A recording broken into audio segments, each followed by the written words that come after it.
being here. So I want to open with a provocation.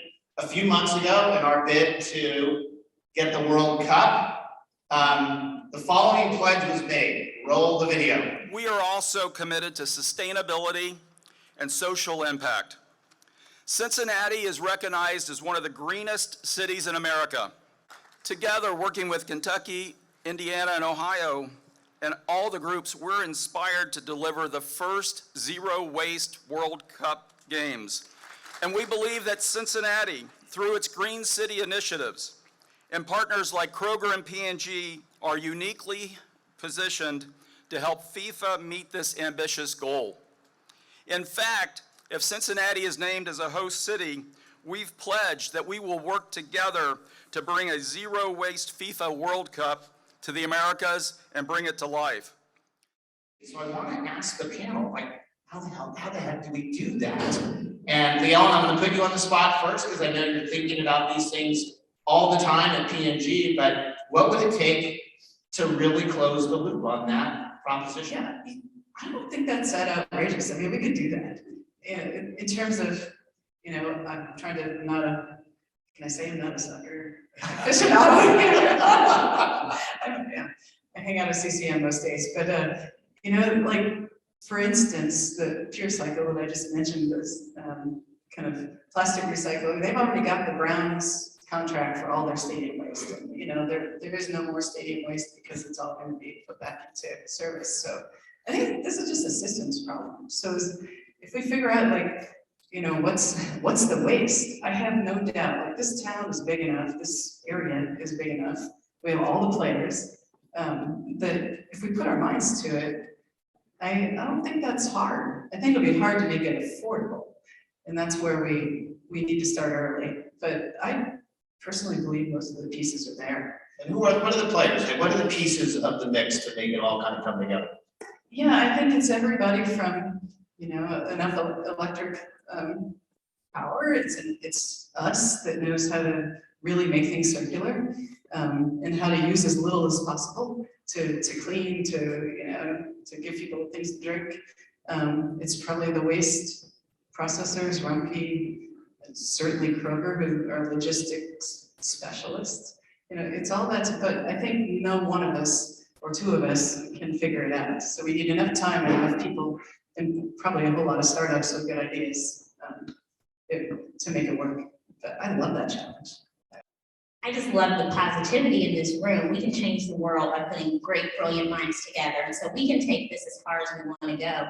For us at the city, it's always looking through the lens of policy and programs, right? And things that we can support and allocate resources towards. And so the Green Cincinnati Plan is definitely our blueprint. And so the city has to lead, because we've made the commitment to being zero waste by 2035, increasing or increasing the goal towards reducing food waste.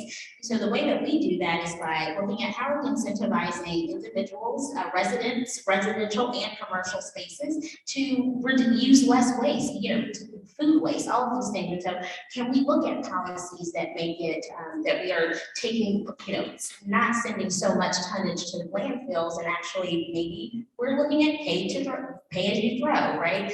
Maybe we're looking at some of these things, you know, voters will have to decide upon, but I think as we shape the narrative around what's important in our city, this is our job to do. I think about how we incentivize residential spaces, again, landowners and building owners to be able to do the same thing and making retrofits to their buildings. But, you know, it's like, how can we even teach commercial, you know, businesses to even compost and do all of these programmatic things that can support things that are important to their employees, as well as just a corporate responsibility. So again, it's through policy, it's through programs, it's through allocating resources, and also innovating with other brilliant minds. Fantastic. Who else wants to jump in? Brandon? I'll take some. But when you talk about how we become a zero waste city and one of the, if not the biggest in the nation, you know, it comes down to, I think, a lot of empathy, right? You know, like I said, we can be friendly landscape. One of the first things that I tell students when I go to high school is to say, hey, how many of you went to, actually for you, how many of you went to grade school? And how many of you had recess in grade school? Raise them high, on blacktop. Most of you, from when you were very young, spent most of your time in a non-natural place. And it's okay that we don't know all the native plants and all the Latin names and, you know, everything that can, you know, even what happens when you compost, you know, a lot of those things are very foreign to so many of us. But I think that in understanding that we don't have to go from 0 to 60 or never shooting a basketball before to LeBron James, we can take those simple steps, 0 to 6, 6 to 10, you know, take those small steps, gain that momentum, and then we can be on our own pathway to being a more zero waste sustainable city. Actually, I think we talked about it earlier. It's a more renewable city where we continue to create more and more value just by having more empathy and using our unique talents to really push the button forward. So I think that through empathy, understanding, and you know, pushing ourselves to really discover more of our own brain potential can really take us pretty far. What do you guys say? Love that playground example.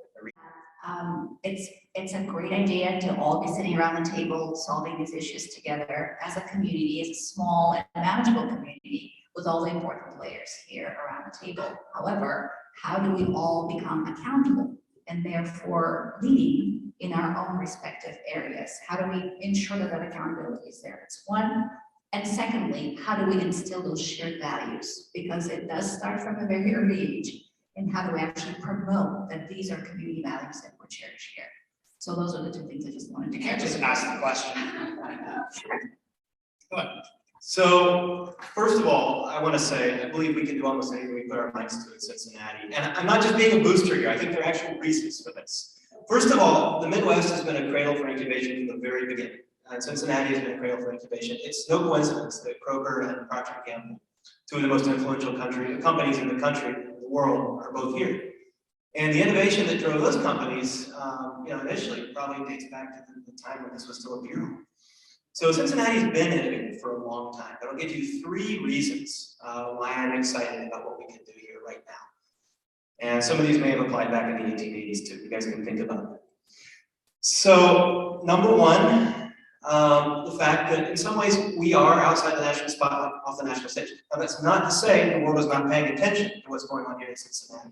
Of course they are, but we have space. We have room to germinate, to use a farming metaphor here, and to grow outside of that national spotlight. Another thing that I'll talk about is that big co, small co collaboration. I mean, the fact that we have an unfair advantage here at 80 acres. We have the largest grocer in the country right here in our backyard. And they've been helpful to us, of course, and we've been helpful to them.